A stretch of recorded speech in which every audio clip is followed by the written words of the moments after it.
নমস্কার বন্ধুরা, মধুমিতার রান্নাঘরে আপনাদের সবাইকে স্বাগত। আজকে আমি আপনাদের সঙ্গে শেয়ার করব সম্পূর্ণ বাটা মশলায় বাটা মাছের রেসিপি। শীতের দুপুরে কিন্তু বাটা মাছের ঝোল কিন্তু খেতে দারুণ লাগে এবং শীতের মাছের কিন্তু টেস্ট একদম অন্যরকম। তাই আমি এখানে 4 পিস বাটা মাছ নিয়ে নিয়েছি। এগুলো একদম ফ্রেশ, ভালোভাবে ধুয়ে পরিষ্কার করে একটু লবণ আর হলুদ দিয়ে 5 থেকে 10 মিনিট মতো আমি ম্যারিনেশন করে রেখেছি। তারপর এটা সরষের তেল ভালোভাবে গরম করে নিয়ে এভাবে দিয়ে দেবো। তারপরে উল্টে পাল্টে একটু লালভাবে ভেজে নেব। মাছ ভাজতে ভাজতে আপনাদের কাছে একটা রিকোয়েস্ট, আপনারা যদি আমার চ্যানেলে নতুন ভিউয়ার্স হন, আমার চ্যানেলটিকে সাবস্ক্রাইব করবেন, লাইক, শেয়ার এবং কমেন্ট করবেন। তাই মাছগুলোকে একটু হাই ফ্লেমে কিন্তু এভাবে লাল করে ভেজে নেব। এভাবে একটু লাল করে ভেজে নিলে কিন্তু মাছের টেস্টটা খুব সুন্দর হয়। ভাজা হয়ে গেছে, এবার এগুলোকে তুলে নেব।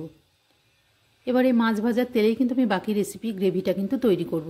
নিয়ে নিয়েছি একটা তেজপাতা, শুকনো লঙ্কা এবং সামান্য পরিমাণে 5 ফোড়ন। আপনারা চাইলে জিরে ফোড়নও দিতে পারেন।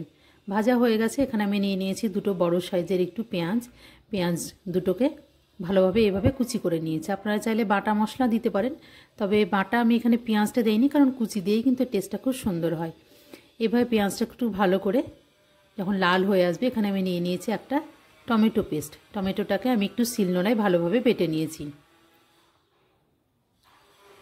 টমেটোটা একটু ধৈর্য ধরে কষিয়ে নিতে হবে যতক্ষণ না তেল বেরোয়। তেল ছেড়ে গেছে, এখন দিয়ে দেবো সামান্য পরিমাণে হলুদ গুঁড়ো এবং কাশ্মীরি রেড চিলি পাউডার একটু কালারের জন্য। এখানে আমি আরও একটা মশলা তৈরি করে নেব। নিয়ে নিয়েছি একটা শুকনো লঙ্কা, হাফ চামচ পরিমাণ গোটা জিরে এবং 7 থেকে 8 কোয়া পর্যন্ত রসুন।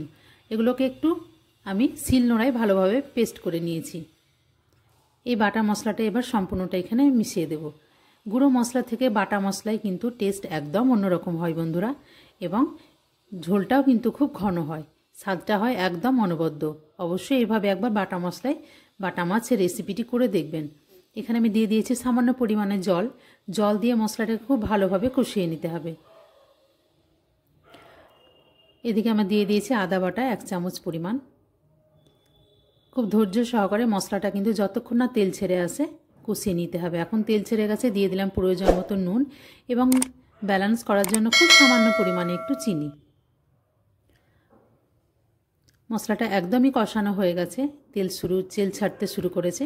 এবার এখানে আমি দিয়ে দেব প্রয়োজন মতো একটু জল।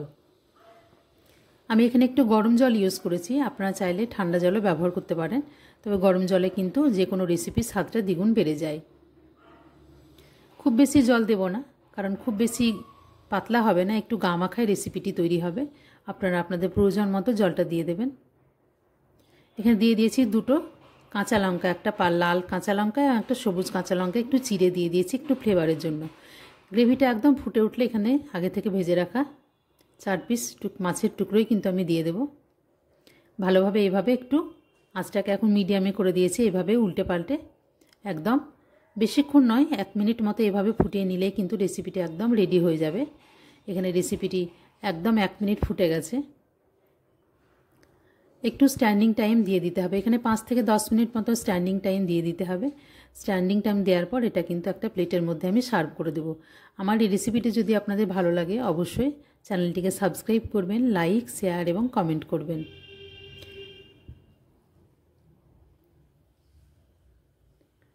স্ট্যান্ডিং টাইম দিলে পরে এর কালারটা এবং গন্ধটা সুন্দর কিন্তু বেরিয়ে আসে।